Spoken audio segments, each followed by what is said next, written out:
ኢትዮጵያን እንደ መሳሪያ ለመጠቀም የምትችል መሆኗን እስራኤልም እየገለጸችው ያለበት ህዳሴ ግድቡ ላይ ያሉትን የውሃ መፋሰሻዎች ከፈተቻቸው ከዛ ሱዳንንና ግብጽን አጥለቀለቀቻቸው ኢትዮጵያ ግብጽን እንዳለችው አሰመጠቻት ይላል የኢትዮጵያ ወታደሮች እና አንዳንድ መሳሪያዎች በህዳሴው ግድብ አካባቢ ሲርመሰመሱ ታይተዋል ይላል ታላቅ ስጦታ ለኪንግስ ኦፍ አባያ ቤተሰቦች ጊፍት ሪል ስቴት በለጋሃር መንደሩ የሚያዘጋጀውን ሁለተኛ የባህል ኤክስፖ ከመስከረም 29 እስከ ጥቅምት 8 ድረስ በድምቀት ያካሂዳል። በኤክስፖም ላይ ሲገኙ በ5% ቅድመ ክፍያ ከ30% ቅናሽ ጋር 4555 የባንክ አማራጭ አመቻችተን እንጠብቆታለን። ባለ 1 መኝታ 65 ካሬ በ356000፣ ባለ 2 መኝታ 108 ካሬ በ595000፣ ባለ 3 መኝታ 163 ካሬ በ900000 ብር ቅድመ ክፍያ ከፍለው የቤት ባለቤት ይሁኑ ይሏታል። ከነዚህም ቤቶች በተጨማሪ በሁሉም ሳይቶቻችን ላይ ከ18 ካሬ ጀምሮ የንግድ ሱቆችን ይዘልሎታል። የዚህ ድል ተጠቃሚ ለመሆንና ሳይቶቻችንን ለመጎብኘት በ0981 83 4252 ይደውሉ። ጊፍት ሪል ስቴት።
ኢትዮጵያ ግብጽን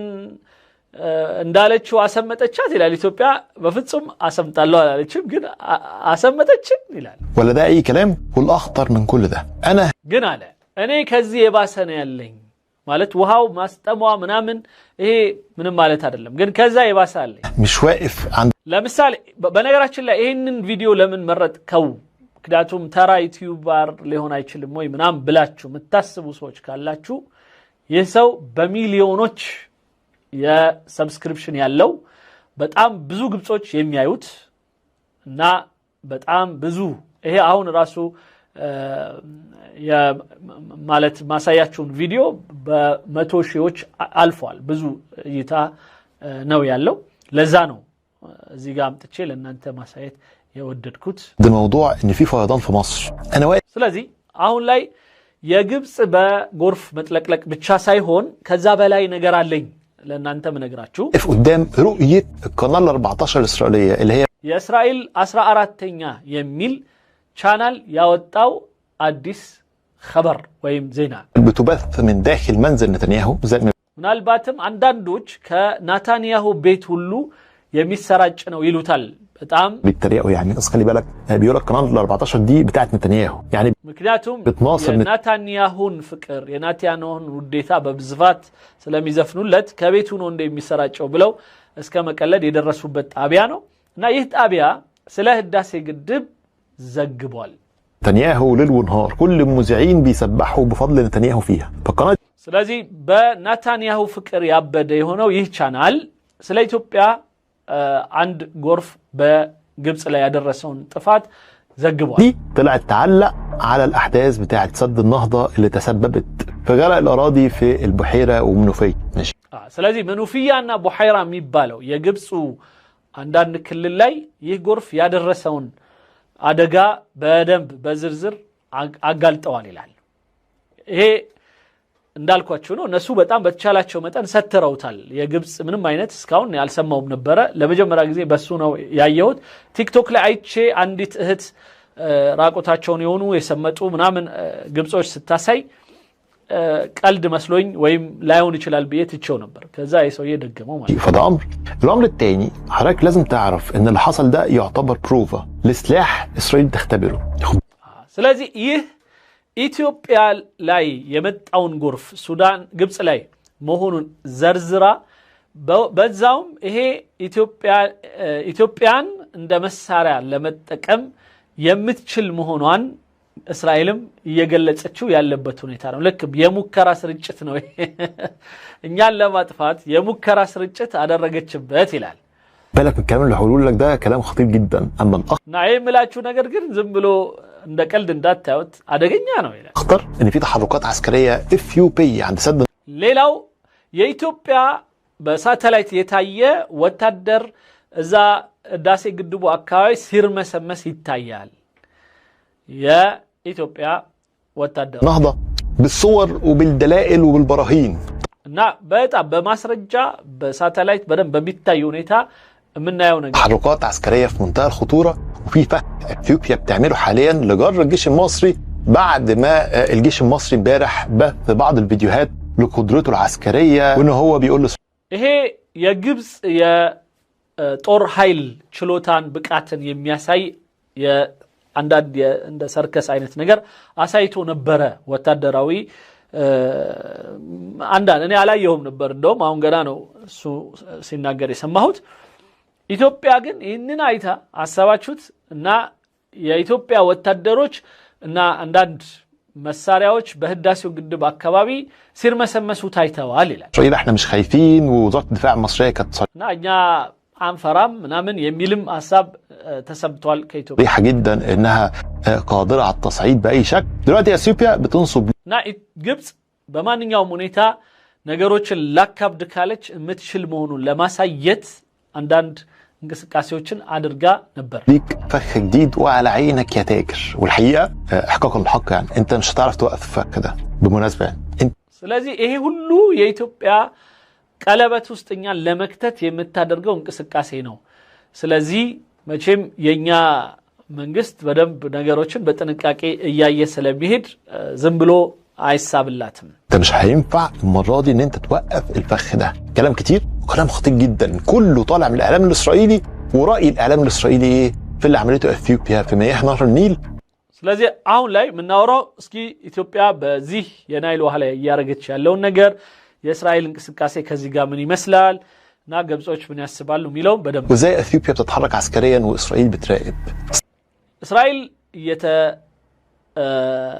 የታዘበቻት ኢትዮጵያ ደግሞ የተንቀሳቀሰች ነው የጦር አይነት እንቅስቃሴ طبعا شو لك الكلام ده كله بقولك ይሄ እንግዲህ ይሄና መሰል ነገሮችን እነግርሃለሁ ነው የሚለን። እኔ እንደዚህ አይነቱ ፕሮግራሞች አንዳንዴ በደንብ ኢንጆይ አድርጌ ለእናንተ ማስተላለፍላችሁ ግብጾቹ እንዴት ሌት ተቀን እንደዚህ ጉዳይ ላይ እንደሚነዛነዙ በዚህ ጉዳይ ላይ እንዴት እንደሚሰሩ እንድታውቁት ነው። ለኛ ነው ምን ይጠበቃል የሚለውን እንድናስብበት ነው።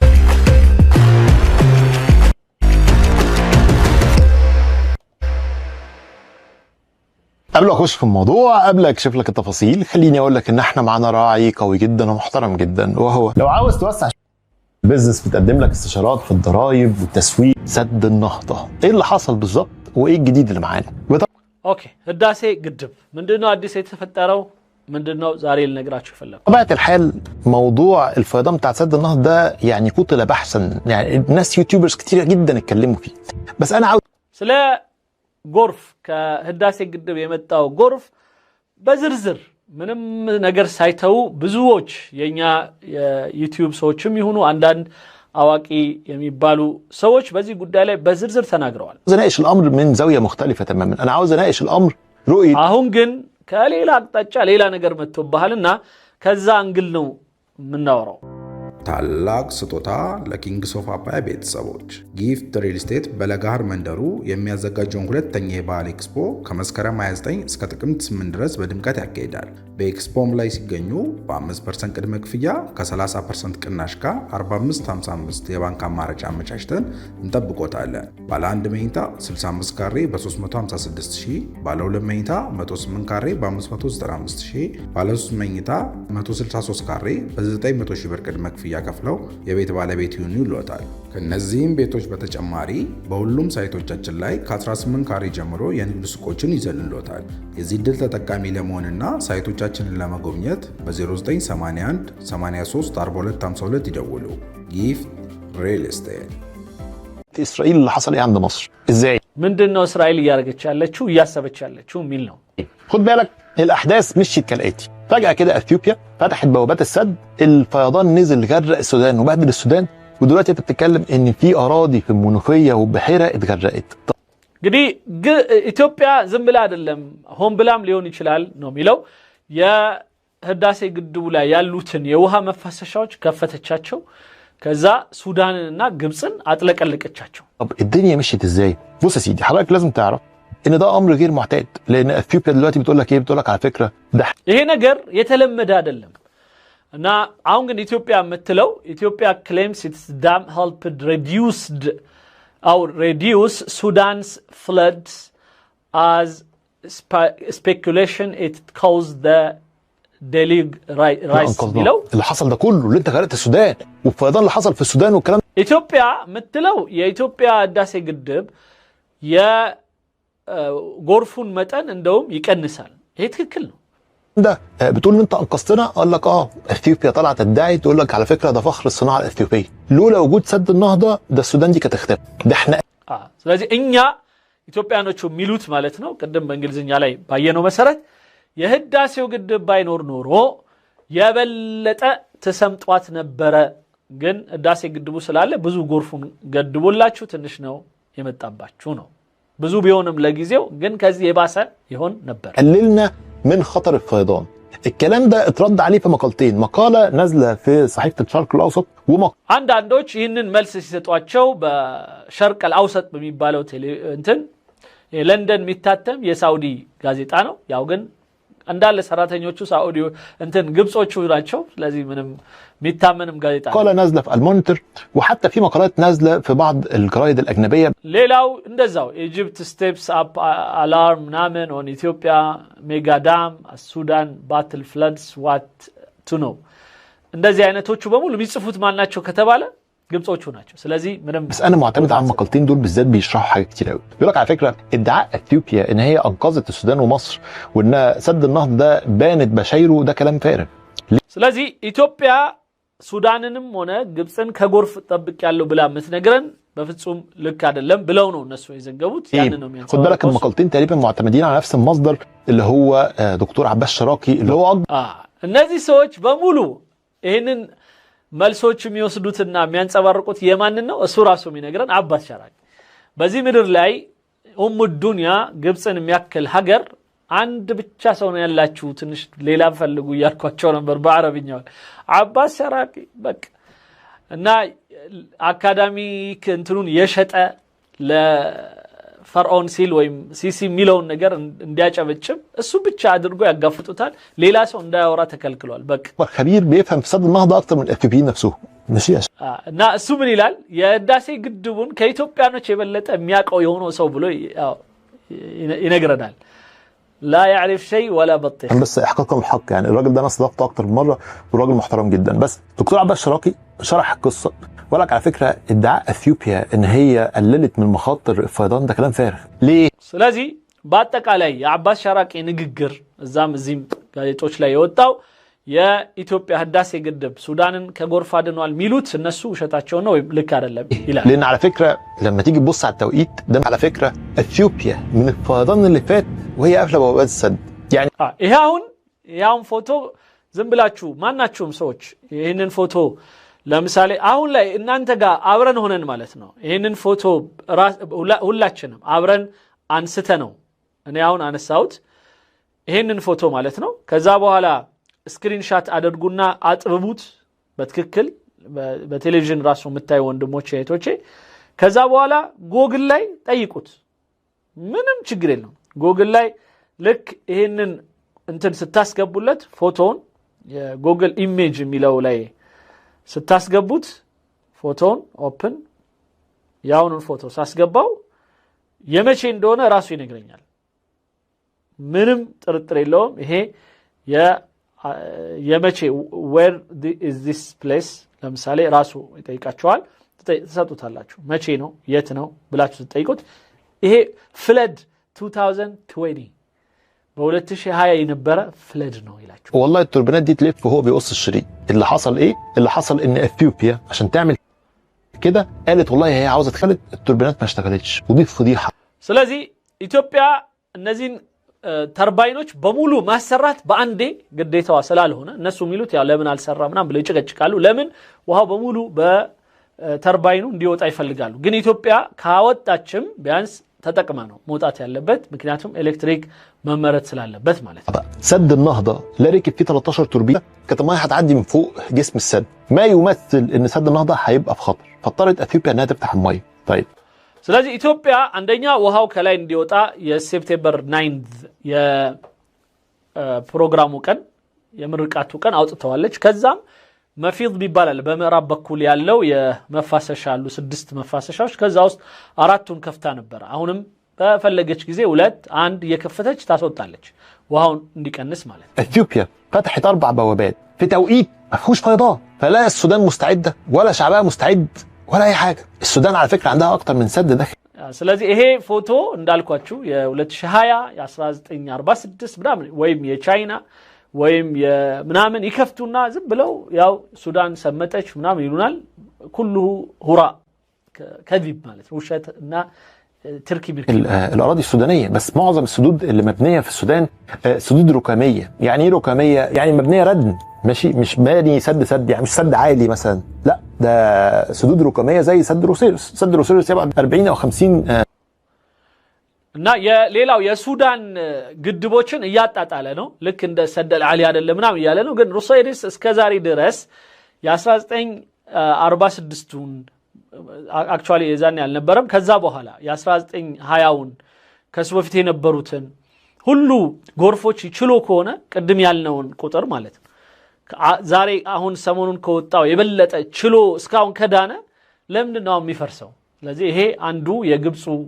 تركي ميركينو يا قدم من بعربية لا يملك كيلو متر من سد النهضة فقامت اثيوبيا فاتحة 4 بوابات طيب كل بوابة صرفت كام بص كل بوابة بتصرف 200 مليون متر مكعب يانداندو مفاسشة عراتني كفتش إثيوبيا 200 أكابي ياوت عليلال جن 200 باندي مولون ككفتشونو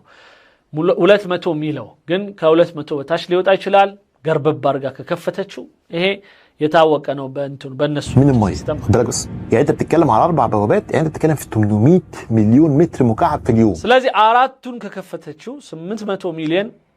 متر كيوب وها لك أباتشو ليش مالك أنا بقولكش في الشهر في اليوم طب السودان في التوقيت ده اللي احنا فيه اللي هو في اكتوبر بتتوقع انها تستقبل كام من المياه؟ 300 مليون متر مكعب من المياه. ስለዚህ በኦክቶበር አካባቢ የሚጠበቅ የነበረው በነገራችን ላይ ሱዳንም ይሄን ገልጸዋል ባለፈው አሳውቂያቸዋለሁ የዛሬ ወይም ያሁኑ የጎርፍ መጠን በጣም ዘግይቷል ማለት ለረጅም ጊዜ ሆኗልና ኢትዮጵያ እንደውም ይዛው ለብዙ ጊዜ